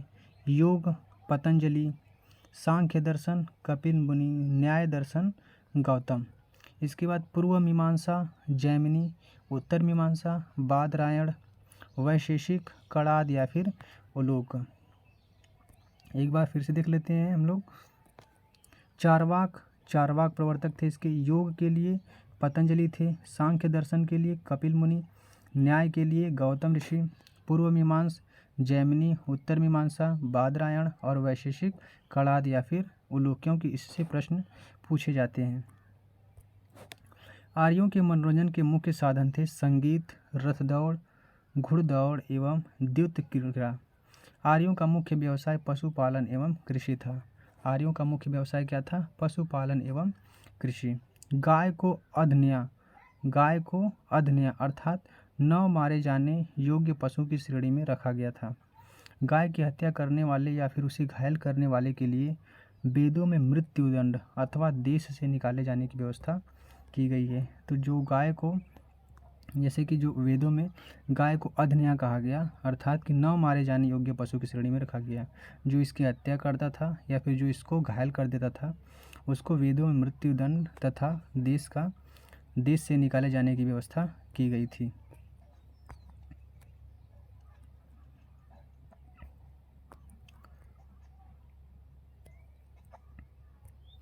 इसके बाद आर्यों का प्रिय पशु घोड़ा एवं सर्वाधिक प्रिय देवता इंद्र थे। आर्यों का प्रिय पशु कौन सा था? घोड़ा, और सर्वाधिक प्रिय देवता इंद्र थे। आर्यों द्वारा खोजी गई धातु लोहा थी, जिसे श्याम अयश कहा जाता था। तांबे को लोहित अयश कहा जाता था। व्यापार हेतु दूर दूर तक जाने वाले व्यक्ति को पणी कहते थे। लेन देन में वस्तु विनिमय की प्रणाली प्रचलित थी। ऋण देकर ब्याज देने वाला व्यक्ति को वेकनाट कहा जाता था। मनुष्य एवं देवताओं के बीच मध्यस्थ की भूमिका निभाने वाले देवता के रूप में अग्नि की पूजा की जाती थी। मनुष्य एवं देवता के बीच जो मध्यस्थ की भूमिका निभाने वाले देवता थे, वो अग्नि देवता थे, उनकी पूजा की जाती थी। ऋग्वेद में उल्लिखित सभी नदियों में सरस्वती सबसे महत्वपूर्ण तथा पवित्र मानी जाती है। जो ऋग्वेद है, ऋग्वेद में सरस्वती नदी को सबसे महत्वपूर्ण एवं पवित्र माना जाता था। ऋग्वेद में गंगा नदी का 1 बार और यमुना नदी का उल्लेख 3 बार हुआ है। इसमें सिंधु नदी का उल्लेख सर्वाधिक बार हुआ है। ऋग्वेद में गंगा नदी का उल्लेख कितनी बार हुआ है? तो गंगा नदी का उल्लेख 1 बार, यमुना नदी का उल्लेख 3 बार और सिंधु नदी का उल्लेख सर्वाधिक बार हुआ है। और ऋग्वेद की सबसे पवित्र नदी कौन सी थी? सरस्वती नदी थी। ऋग्वैदिक कालीन नदियाँ जिनके पुराने नाम थे और इस समय क्या नाम थे। प्राचीन नाम और आधुनिक नाम। कुरुम्ब इस समय कुर्रम नाम है। कुबा काबुल। वितस्ता जिसका इस समय क्या नाम है, झेलम। अश्किनी चेनाब। परुसरणी रावी। शतुद्री को सतलज। बिपाशा किसका नाम है, ब्यास का। सदानीरा गंडक। दृशधति घग्गर। गोमती को गोमल और सुवस्तु को स्वात। एक बार फिर से देखते हैं। यहाँ से बितस्ता, झेलम, अस्किनी, चिनाब, परुसड़ी को रावी, शतुद्री सतलज, बिपाशा ब्यास, सदानीरा गंडक, दृशति घग्गर, गोमती गोमल और स्वस्ति को स्वात कहा जाता है। उत्तर वैदिक काल में इंद्र के स्थान पर प्रजापति सर्वाधिक प्रिय देवता हो गए। इससे पहले जो ऋग वैदिक काल था वहाँ पर इंद्र को सर्वाधिक प्रिय देवता माना जाता था, लेकिन अब उत्तर वैदिक काल जिसके टाइम पीरियड 1000 से 600 BC है, इस समय इंद्र के स्थान पर प्रजापति सर्वाधिक प्रिय देवता हो गए। ऋग वैदिक कालीन देवता इंद्र को युद्ध का नेता तथा वर्षा का देवता कहा जाता था। इंद्र को युद्ध का नेता एवं वर्षा का देवता कहा जाता था। अग्नि को देवता एवं मनुष्य के बीच मध्यस्थ। वरुण को पृथ्वी एवं सूर्य के निर्माता। समुद्र का देवता, विश्व के नियामक एवं शासक। सत्य का प्रतीक, ऋतु परिवर्तन एवं दिन रात का कर्ता। दव आकाश का देवता सबसे प्राचीन। सोम को वनस्पति देवता। उषा को प्रगति एवं उत्थान देवता। और अश्विनी को विपत्तियों को हरने वाला देवता। पूषण को पशुओं का देवता। विष्णु विश्व के संरक्षक एवं पालन करता। मरुत को आंधी तूफान का देवता कहा जाता था। उत्तर वैदिक काल में राजा के राज्याभिषेक के समय राजसूय यज्ञ का अनुष्ठान किया जाता था। उत्तर वैदिक काल में वर्ण व्यवसाय की बजाय जन्म के स्थान पर निर्धारित होने लगे। जो उत्तर वैदिक काल था उसमें जो व्यवसाय था वर्ण के बजाय जन्म के आधार पर निर्धारित होने लगे। उत्तर वैदिक काल में हल को सिरा और हल रेखा को सीता कहा जाता था। उत्तर वैदिक काल में निष्क और शतमान मुद्रा की इकाइयाँ थी। निष्क और शतमान मुद्रा की इकाई थी, लेकिन इस काल में किसी खास भार, आकृति और मूल्य के सिक्कों के चलन का कोई प्रमाण नहीं मिला है। सांख्य दर्शन भारत के सभी दर्शनों में से सबसे प्राचीन है। सांख्य दर्शन भारत के सभी दर्शनों में सबसे प्राचीन है। इसके अनुसार मूल तत्व 25 हैं, जिनमें प्रकृति पहला तत्व है। सत्यमेव जयतो मुंडकोपनिषद से लिया गया है। इसी उपनिषद में यज्ञ की तुलना टूटी हुई नाव से की गई है। जो सत्यमेव जयते है वह कहाँ से लिया गया है, मुंडकोपनिषद से लिया गया है। और इसी उपनिषद में यज्ञ की तुलना टूटी नाव से की गई है। गायत्री मंत्र सवृत्ति नामक देवता को संबोधित है, जिसका संबंध ऋग्वेद से है। लोगों को आर्य बनाने के लिए विश्वामित्र ने गायत्री मंत्र की रचना की थी। लोगों को आर्य बनाने के लिए विश्वामित्र ने गायत्री मंत्र की रचना की थी। उत्तर वैदिक काल में कौशाम्बी नगर में प्रथम बार पक्की ईंटों का प्रयोग किया गया। उत्तर वैदिक काल में कौशाम्बी नगर में प्रथम बार ईंटों का प्रयोग किया गया। वो भी पक्की ईंटों का प्रथम बार प्रयोग कहाँ पर किया गया था, कौशाम्बी में। इसके बाद महाकाव्य दो हैं, पहला महाभारत और दूसरा रामायण। महाभारत का पुराना नाम जय संहिता है। यह विश्व का सबसे बड़ा महाकाव्य है। कितने महाकाव्य हैं, 2 महाकाव्य हैं, एक महाभारत और दूसरा रामायण। महाभारत का पुराना नाम जय संहिता और यह विश्व का सबसे बड़ा महाकाव्य है। गोत्र नामक संस्था का जन्म उत्तर वैदिक काल में हुआ है। जो गोत्र नामक संस्था है इसका जन्म उत्तर वैदिक काल में हुआ है। नोट: वेदांत दर्शन के मौलिक ग्रंथ ब्रह्मसूत्र या वेदांत सूत्र की रचना बदरायन ने की थी। जो वेदांत सूत्र या फिर ब्रह्मसूत्र है इसकी रचना किसने की थी, बदरायन ने। अब इसके बाद देखते हैं हम लोग महाजनपदों का उदय। कुल 16 महाजनपद थे। बुद्ध के जन्म के पूर्व छठी शताब्दी ईसा पूर्व में भारतवर्ष 16 महाजनपदों में बटा हुआ था। छठी शताब्दी ईसा पूर्व में जो बुद्ध का जन्म है उससे पहले जो छठी शताब्दी थी उस समय भारतवर्ष में कुल कितने महाजनपद थे? 16 महाजनपद थे। और इसकी जानकारी बौद्ध ग्रंथ के अंगुत्तर निकाय से मिलती है। 16 महाजनपदों की जानकारी बौद्ध धर्म के अंगुत्तर निकाय से मिलती है। अब इसमें महाजनपद, राजधानी और इसका क्षेत्र कहाँ तक था इसको हम लोग देखते हैं। अंग की राजधानी चंपा और ये भागलपुर, मुंगेर बिहार में है। मगध की राजधानी क्या थी? गिरिब्रज या फिर राजगृह जो कि पटना बिहार में है। काशी, इसकी राजधानी वाराणसी के आसपास वाला क्षेत्र है उत्तर प्रदेश। वत्स्य, कौशाम्बी इसकी राजधानी है और इलाहाबाद के आसपास का क्षेत्र था। वज्जी, इसकी राजधानी क्या थी? वैशाली, विदेह या फिर मिथिला और यह मुजफ्फरपुर एवं दरभंगा के आसपास का क्षेत्र है। कौशल, इसकी राजधानी श्रावस्ती जो कि फैजाबाद में है। अवंती, उज्जैन या फिर महिष्मती, अवंती की राजधानी क्या है? उज्जैन या फिर महिष्मती और यह क्षेत्र मालवा जो मध्य प्रदेश का रीजन है वहाँ पर था। मल्ल, इसकी राजधानी कुशावती है और यह देवरिया वाले क्षेत्र में जो उत्तर प्रदेश का देवरिया जिला है वहाँ पर था। पांचाल, अहिच्छत्र या फिर काम्पिल्य, इसकी यह राजधानी है और यह बरेली, बदायूं, फर्रुखाबाद वाले क्षेत्र में उत्तर प्रदेश के। चेदी, शक्तिमती, इसकी राजधानी क्या है? शक्तिमती है और यह बुंदेलखंड वाले क्षेत्र में। कुरु, इसकी राजधानी इंद्रप्रस्थ और वर्तमान में आधुनिक दिल्ली, मेरठ एवं हरियाणा के कुछ क्षेत्र हैं। मत्स्य, इसकी राजधानी क्या है? विराटनगर थी और यह जयपुर के आसपास का क्षेत्र है। इसके बाद कंबोज, इसकी राजधानी हाटक जो कि राजौरी एवं हजारा क्षेत्र में। सूरसेन, इसकी राजधानी मथुरा और मथुरा उत्तर प्रदेश का क्षेत्र है यह। अस्मक, इसकी राजधानी पोटली या फिर पोतन जो कि गोदावरी नदी का क्षेत्र। दक्षिण भारत का एकमात्र जनपद कौन सा था? अस्मक था।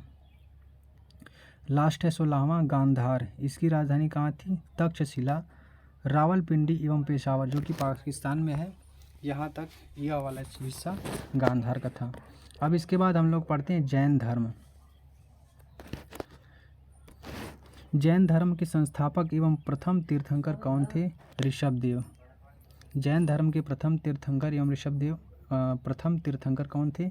ऋषभदेव और इसी के संस्थापक भी थे। जैन धर्म के 23वें तीर्थंकर पार्श्वनाथ थे जो काशी के इक्ष्वाकु वंशीय राजा अश्वसेन के पुत्र थे। इन्होंने 30 वर्ष की अवस्था में संन्यास जीवन को स्वीकारा। इनके द्वारा दी गई दीक्षा थी कि हिंसा न करना, सदा सत्य बोलना, चोरी न करना तथा संपत्ति न रखना। क्या क्या इनके द्वारा शिक्षा दी गई थी? कि हिंसा न करना, सदा सत्य बोलना, चोरी न करना तथा संपत्ति न रखना। महावीर स्वामी जैन धर्म के 24वें एवं अंतिम तीर्थंकर थे। प्रथम तीर्थंकर और संस्थापक ऋषभदेव, 23वें तीर्थंकर पार्श्वनाथ थे और 24वें तीर्थंकर कौन थे? तो महावीर स्वामी जो कि 24वें और अंतिम तीर्थंकर थे। महावीर स्वामी का जन्म 540 ईसा पूर्व में कुंडग्राम वैशाली में हुआ था।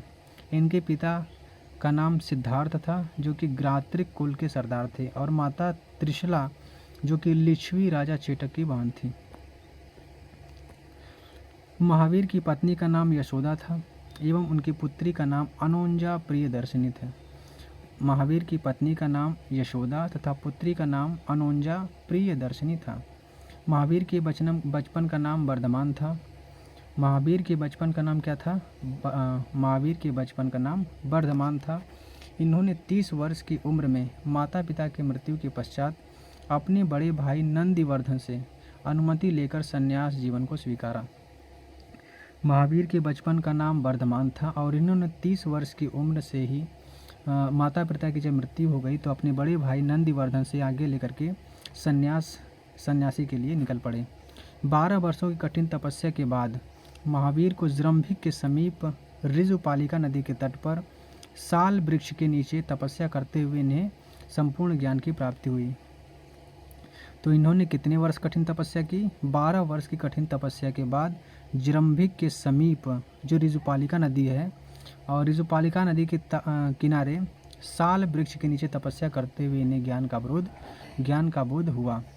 इसी समय महावीर जिन का अर्थ होता है विजेता, अर्हत का अर्थ होता है पूज्य, एवं निर्ग्रंथ मतलब कि बंधनहीन कहलाए। जब इनको ज्ञान की प्राप्ति हुई तो महावीर को जिन, अर्हत और निर्ग्रंथ कहा गया।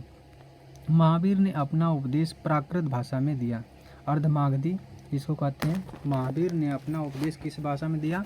तो प्राकृत भाषा में दिया। महावीर के अनुयायियों को मूलतः निर्ग्रंथ कहा गया। महावीर के अनुयायियों को मूलतः निर्ग्रंथ कहा गया। महावीर के प्रथम अनुयायी उनके दामाद जो कि प्रियदर्शिनी के पति थी। अनुजा प्रियदर्शिनी महावीर की पुत्री थी, और इन्हीं के पति जो जामिल थे इनके प्रथम अनुयायी बने। प्रथम जैन भिक्षुणी नरेश दधिवाहन की पुत्री चंपा थी। तो प्रथम जैन भिक्षुणी कौन थी? चंपा, जो कि नरेश दधिवाहन की पुत्री थी। महावीर ने अपने शिष्यों को 11 गणधरों में विभाजित किया था। आर्य सुधर्मा अकेला ऐसा गंधर्व था जो महावीर की मृत्यु के बाद भी जीवित रहा और जैन धर्म का प्रथम थेरा या मुख्य उपदेशक हुआ। आर्य सुधर्मा अकेला ऐसा गंधर्व था जो महावीर की मृत्यु के बाद भी जीवित रहा और जैन धर्म का प्रथम थेरा या मुख्य उपदेशक बना। इसके बाद प्रमुख जैन तीर्थंकर और उनके प्रतीक चिन्ह, कुल 24 तीर्थंकर हुए थे। तो पहले ऋषभदेव थे, प्रथम तीर्थंकर थे, और इनका प्रतीक क्या था? सांड था। अजीतनाथ द्वितीय तीर्थंकर थे, इनका प्रतीक हाथी। तीसरे संभव थे और इनका प्रतीक था घोड़ा। इसमें सबको नहीं याद करना है, हमको पहला 23वां और 24वां याद कर लेना है। तो पहले में ऋषभदेव प्रथम तीर्थंकर थे और इनका प्रतीक सांड था। 23वां तीर्थंकर पार्श्वनाथ थे, जो कि इनका प्रतीक क्या था? सर्प था। और 24वें तीर्थंकर महावीर जी थे, जिनका प्रतीक सिंह था। इसके बाद 2 जैन तीर्थंकरों ऋषभदेव एवं अरिष्टनेमि के नामों का उल्लेख ऋग्वेद में मिलता है। अरिष्टनेमि को भगवान कृष्ण का निकट संबंधी माना जाता है। किसको? अरिष्टनेमि को भगवान कृष्ण का निकट संबंधी माना जाता है। और इन दोनों जैन तीर्थंकरों का उल्लेख कहाँ मिलता है? ऋग्वेद में। लगभग 300 ईसा पूर्व में मगध में 12 वर्षों का भीषण अकाल पड़ा, जिसके कारण भद्रबाहु अपने शिष्यों सहित कर्नाटक चले गए, किंतु कुछ अनुयायी स्थूलभद्र के साथ मगध में ही रुक गए। भद्रबाहु के वापस लौटने पर मगध के साधुओं से उनका गहरा मतभेद हो गया, जिसके परिणाम स्वरूप जैन मत श्वेतांबर और दिगंबर में 2 संप्रदायों में बट गया। इसमें जब 300 ईसा पूर्व में मगध में 12 वर्षों का भीषण अकाल पड़ा था, उसी समय भद्रबाहु अपने शिष्यों को लेकर के कर्नाटक चले गए। और उसमें जो है कि कुछ शिष्य स्थूलभद्र के साथ मगध में ही रुक गए थे। जब भद्रबाहु वापस लौटे तो मगध के जो साधु थे उनके साथ उनका गहरा मतभेद हो गया, जिसके परिणाम स्वरूप जैन मत 2 संप्रदायों में बट गया, एक तो श्वेतांबर और दूसरा दिगंबर। स्थूलभद्र के शिष्य श्वेतांबर कहलाए, जो कि श्वेत वस्त्र धारण करते थे, एवं भद्रबाहु के शिष्य दिगंबर कहलाए, जो कि नग्न रहने वाले थे। जो भद्रबाहु के शिष्य थे वे दिगंबर कहलाए, जो कि नग्न रहने थे। अब देख लेते हैं कि जो जैन संगतियाँ हैं, प्रमुख जैन संगतियाँ, 2 जैन संगतियाँ हुई हैं। प्रथम जैन संगति 300 ईसा पूर्व में हुई है, पाटलिपुत्र में हुई थी, और उस समय अध्यक्ष कौन थे? ये स्थूलभद्र थे। दूसरी जैन संगति 6ठी शताब्दी में हुई है, वल्लभी गुजरात में, और इसके अध्यक्ष कौन थे? क्षमा श्रवण। यह प्रश्न में पूछता है कि प्रथम संगति कब हुई थी? तो 300 ईसा पूर्व में। किस स्थान पर? पाटलिपुत्र, जिसका वर्तमान नाम पटना है, और उस समय अध्यक्ष कौन थे? स्थूलभद्र। द्वितीय संगति 6ठी शताब्दी में वल्लभी गुजरात में हुआ था, क्षमा श्रवण इसके अध्यक्ष थे। जैन धर्म के 3 रत्न थे, सम्यक दर्शन, सम्यक ज्ञान और सम्यक आचरण। जैन धर्म के 3 रत्न थे, सम्यक दर्शन, सम्यक ज्ञान और सम्यक आचरण। त्रिरत्न के अनुशीलन में निम्न 5 महाव्रतों का पालन करना अनिवार्य था। जो त्रिरत्न थे उनके अनुशीलन में 5 महाव्रत थे, इनका पालन अनिवार्य था। अहिंसा, सत्य, वचन, अस्तेय, अपरिग्रह और ब्रह्मचर्य। त्रिरत्न में ही 5 महाव्रत थे, अहिंसा, अस्तेय, अपरिग्रह, ब्रह्मचर्य, सत्य और वचन।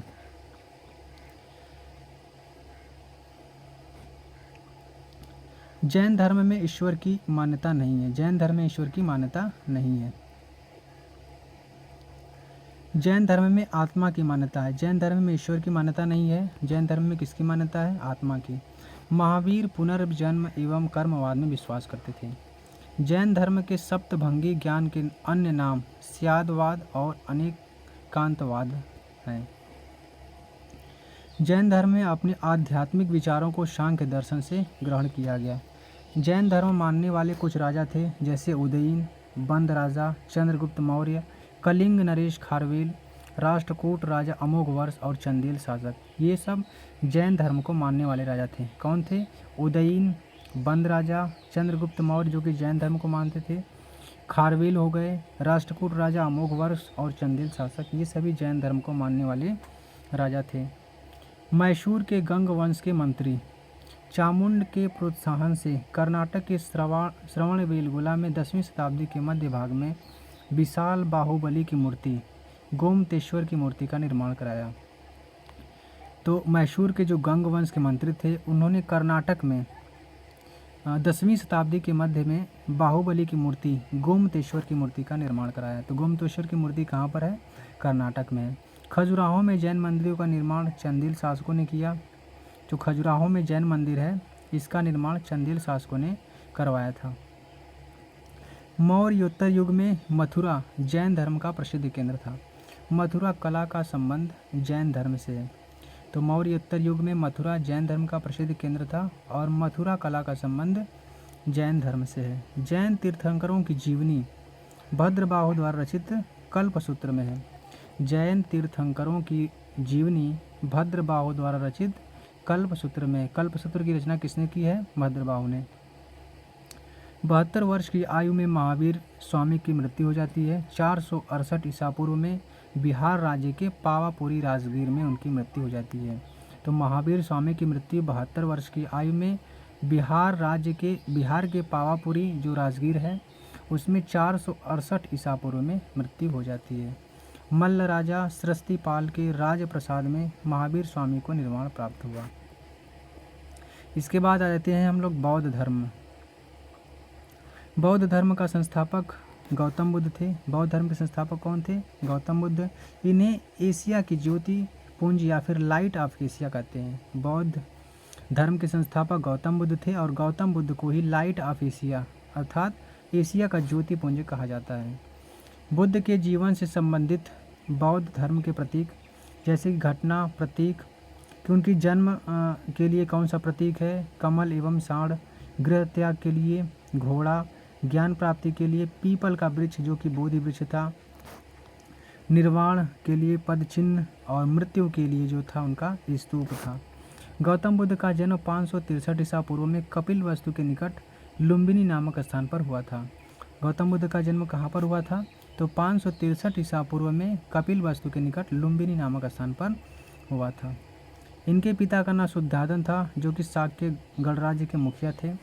इनकी माता का नाम माया देवी था और इनकी माता का मृत्यु इनके जन्म के 7वें दिन ही हो गया और इनका लालन पोषण इनकी सौतेली माँ प्रजापति गौतमी ने किया था। इनके बचपन का नाम सिद्धार्थ था। गौतम बुद्ध का विवाह 16 वर्ष की आयु में यशोधरा के साथ हुआ और इनके पुत्र का नाम राहुल था। सिद्धार्थ जब कपिलवस्तु की सैर पर निकले तो उन्हें निम्न 4 दृश्यों को देखा। सिद्धार्थ जब कपिलवस्तु की सैर पर निकले तो उन्हें 4 दृश्य दिखे। पहला दृश्य बूढ़ा व्यक्ति था, दूसरा एक बीमार व्यक्ति, तीसरा शव और चौथा एक सन्यासी। सांसारिक समस्याओं से व्यथित होकर सिद्धार्थ ने 29 वर्ष की आयु में गृह त्याग किया जिसे बौद्ध धर्म में महाभिनिष्क्रमण कहा गया। तो गौतम बुद्ध ने 29 वर्ष की आयु में ही गृह त्याग किया और इसी गृह त्याग को ही महाभिनिष्क्रमण कहा गया। गृह त्याग करने के बाद सिद्धार्थ ने वैशाली के अलार कलाम से सांख्य दर्शन की भिक्षा ग्रहण की। इस प्रकार अलार कलाम सिद्धार्थ के प्रथम गुरु हुए। तो सिद्धार्थ के या फिर गौतम बुद्ध के प्रथम गुरु कौन हुए? अलार कलाम। आलार कलाम के बाद सिद्धार्थ ने राजगीर के रुद्र करामपुत्र से शिक्षा ग्रहण की। उरुवेला में सिद्धार्थ को कौंडिन्य, वंपा, भादिया, महानामा एवं अशागी नामक 5 साधक मिले। उरुवेला में सिद्धार्थ को 5 साधक मिले। बिना अन्न जल ग्रहण किए हुए 6 वर्ष की कठिन तपस्या के बाद 35 वर्ष की आयु में बैसाख की पूर्णिमा के दिन निरंजना नदी के किनारे पीपल वृक्ष के नीचे सिद्धार्थ को ज्ञान प्राप्त हुआ। तो देखिए इसमें जो गौतम बुद्ध हैं इनको 6 वर्ष की कठिन तपस्या के बाद निरंजना नदी के किनारे पीपल के वृक्ष के नीचे इनको ज्ञान की प्राप्ति हुई। इसके बाद ज्ञान प्राप्ति के बाद सिद्धार्थ बुद्ध कहलाए। जब इनको ज्ञान की प्राप्ति हो गई तो इन्हें बुद्ध कहा जाने लगा और वह स्थान जहाँ पर इनको ज्ञान की प्राप्ति हुई उसी को ही बोध गया कहा गया। बुद्ध ने अपना प्रथम उपदेश सारनाथ, जिसका पुराना नाम क्या था, ऋषिपत्तनम था, में दिया, जिसे बौद्ध ग्रंथों में धर्म चक्र प्रवर्तन कहा गया। महात्मा बुद्ध ने, जो गौतम बुद्ध थे, इन्होंने अपना प्रथम उपदेश ऋषिपत्तनम में दिया, जिसका वर्तमान नाम क्या है, सारनाथ है, और इनके प्रथम उपदेश को ही धर्म चक्र प्रवर्तन कहा गया। बुद्ध ने अपने उपदेश जनसाधारण की भाषा पाली में दिए। बुद्ध ने जो अपना उपदेश दिया था पाली भाषा में, और महावीर स्वामी जो थे उन्होंने अपना उपदेश प्राकृत भाषा में दिया था। बुद्ध ने अपने उपदेश कौशल, वैशाली, कौशाम्बी और अन्य राज्यों में दिए। बुद्ध ने अपने सर्वाधिक उपदेश कौशल देश की राजधानी श्रावस्ती में दिए। बुद्ध ने अपने सर्वाधिक उपदेश कहाँ पर दिए थे, श्रावस्ती में। इनके प्रमुख अनुयायी थे जैसे बिम्बिसार, प्रसेनजीत तथा उदयन, इनके अनुयायी शासक थे। बुद्ध की मृत्यु 80 वर्ष की अवस्था में 483 ईसा पूर्व में कुशीनारा, जो कि देवरिया उत्तर प्रदेश में है, में चुंद द्वारा अर्पित भोजन करने के बाद हो गई, जिससे बौद्ध धर्म में महापरिनिर्वाण कहा गया। तो गौतम बुद्ध की मृत्यु कब हुई, 80 वर्ष की आयु में 483 ईसा पूर्व में कुशीनारा, देवरिया उत्तर प्रदेश के पास हो गई, और इसी को ही बौद्ध धर्म में महापरिनिर्वाण कहा गया। मल्लों ने अत्यंत महत्वपूर्ण बुद्ध का अंत्येष्टि संस्कार किया। एक अनुश्रुति के अनुसार मृत्यु के बाद बुद्ध के शरीर के अवशेषों को 8 भागों में बांटकर उन पर 8 स्तूपों का निर्माण कराया गया। बुद्ध के जन्म एवं मृत्यु की तिथि को चीनी परंपरा के कैंटोन अभिलेखों के आधार पर निश्चित किया गया है।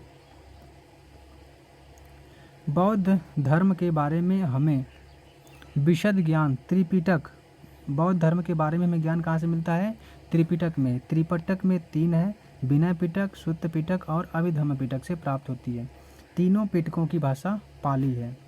बौद्ध धर्म मूलतः अनिश्वरवादी थे। इसमें आत्मा की परिकल्पना भी नहीं थी, मतलब ये ईश्वर में भी विश्वास नहीं करते थे और आत्मा में भी विश्वास नहीं करते थे। जबकि जो जैन धर्म था वहाँ पर ईश्वर में विश्वास नहीं करते थे लेकिन आत्मा में विश्वास करते थे। बौद्ध धर्म में पुनर्जन्म की मान्यता है, इसमें पुनर्जन्म की भी मान्यता है, और जैन धर्म में भी पुनर्जन्म की मान्यता थी।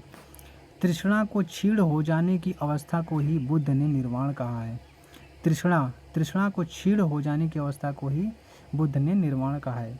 विश्व दुखों से भरा है का सिद्धांत बुद्ध ने उपनिषद से लिया। बुद्ध के अनुयायी 2 भागों में विभाजित थे। पहला भिक्षुक और दूसरा उपासक। तो भिक्षुक में बौद्ध धर्म के प्रचार के लिए जिन्होंने संन्यास ग्रहण किया उन्हें भिक्षुक कहा गया, और गृहस्थ जीवन व्यतीत करते हुए बौद्ध धर्म अपनाने वालों को उपासक कहा गया। बौद्ध धर्म के 2 अनुयायी थे, एक भिक्षुक थे और दूसरा उपासक। तो बौद्ध धर्म के प्रचार के लिए जिन्होंने संन्यास ग्रहण किया उन्हें तो भिक्षुक कहा गया, लेकिन जो गृहस्थ जीवन में व्यतीत रहते हुए बौद्ध धर्म अपनाया उसे उपासक कहा गया। बौद्ध संघ में सम्मिलित होने के लिए न्यूनतम आयु की सीमा 15 वर्ष थी। बौद्ध संघ में प्रविष्ट होने को उपसंपदा कहा जाता था। बौद्ध धर्म के 3 रत्न थे, बुद्ध, धम्म और संघ। बौद्ध धर्म में कितने रत्न थे, 3 रत्न थे, बुद्ध, धम्म और संघ। इसके बाद और कुल बुद्धिस्ट काउंसिल 4 बुद्धिस्ट काउंसिल हुई है, बौद्ध काउंसिल हुई है 4।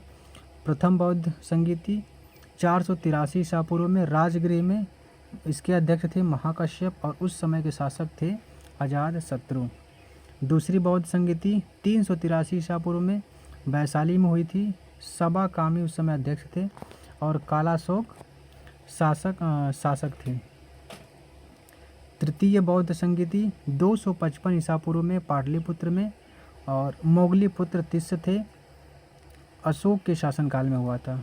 चतुर्थ बौद्ध संगीति 78 एडी में हुआ था कुंडलवन कश्मीर में, और इस समय जो अध्यक्ष थे वसुमित्र अशोकहोइस और शासक थे उस समय कनिष्क। आप इसको इस तरह से भी याद कर सकते हैं, जैसे यहाँ पर आर वी पी के, आर से हो जाएगा राजगिरी, वी से वैशाली, पी से पाटलिपुत्र और के से कुंडलवन कश्मीर में।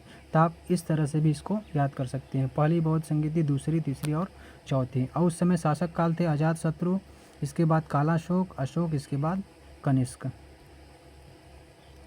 चतुर्थ बौद्ध संगीति के बाद बौद्ध धर्म दो भागों हीनयान एवं महायान में विभाजित हो गया। इस पॉइंट को याद रखना फ्रेंड्स, क्योंकि प्रश्न पूछता है कि कौन सी बौद्ध संगीति हुई थी जिसमें बौद्ध धर्म दो भागों में विभाजित हो गया था। तो वह चतुर्थ बौद्ध संगीति थी जिसमें हीनयान और महायान में दो भागों में विभाजित हो गया था बौद्ध धर्म।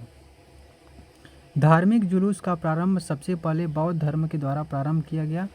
बौद्धों का सबसे पवित्र त्यौहार बैसाख पूर्णिमा है, जिसे बुद्ध पूर्णिमा के नाम से भी जाना जाता है। इसका महत्व इसलिए है कि बुद्ध पूर्णिमा के दिन ही बुद्ध का जन्म, ज्ञान की प्राप्ति एवं महापरिनिर्वाण की प्राप्ति हुई थी। क्योंकि बुद्ध पूर्णिमा का जो महत्व है यह महत्वपूर्ण है, क्योंकि इसी समय जो है कि बुद्ध का जन्म भी हुआ था और बुद्ध के जो ज्ञान की प्राप्ति है और महापरिनिर्वाण इसी टाइम पर हुआ था। बुद्ध ने सांसारिक दुखों के संबंध में 4 आर्य सत्यों का उपदेश दिया है। ये 4 आर्य सत्य हैं। पहला है दुख, दूसरा है दुख समुदाय, तीसरा है दुख निरोध और चौथा है दुख निरोध गामिनी प्रतिपदा। इन सांसारिक दुखों से मुक्ति हेतु बुद्ध ने अष्टांगिक मार्गों की बात कही है। तो बुद्ध ने अष्टांगिक मार्ग की बात कही है। दुखों से मुक्ति के लिए ही बुद्ध ने अष्टांगिक मार्ग की बात कही है। ये सभी हैं सम्यक दृष्टि, सम्यक संकल्प, सम्यक वाणी, सम्यक कर्मांत, सम्यक आजीव, सम्यक व्यायाम, सम्यक स्मृति और सम्यक समाधि। बुद्ध के अनुसार अष्टांगिक मार्गों के पालन के उपरांत मनुष्य की भव तृष्णा नष्ट हो जाती है और उसे निर्वाण प्राप्ति होता है। निर्वाण बौद्ध धर्म का परम लक्ष्य है, जिसका अर्थ है दीपक का बुझ जाना, अर्थात जीवन मरण चक्र से मुक्त हो जाना। बुद्ध ने निर्वाण प्राप्ति को सरल बनाने के लिए निम्न 10 शीलों पर बल दिया। पहला अहिंसा, सत्य, अस्तेय, अस्तेय मतलब होता है चोरी न करना, अपरिग्रह, किसी प्रकार की संपत्ति न रखना, मद्य सेवन न करना, असमय भोजन न करना, सुख बिस्तर पर नहीं सोना, धन संचय नहीं करना, स्त्रियों से दूर रहना और नृत्य ज्ञान आदि से दूर रहना।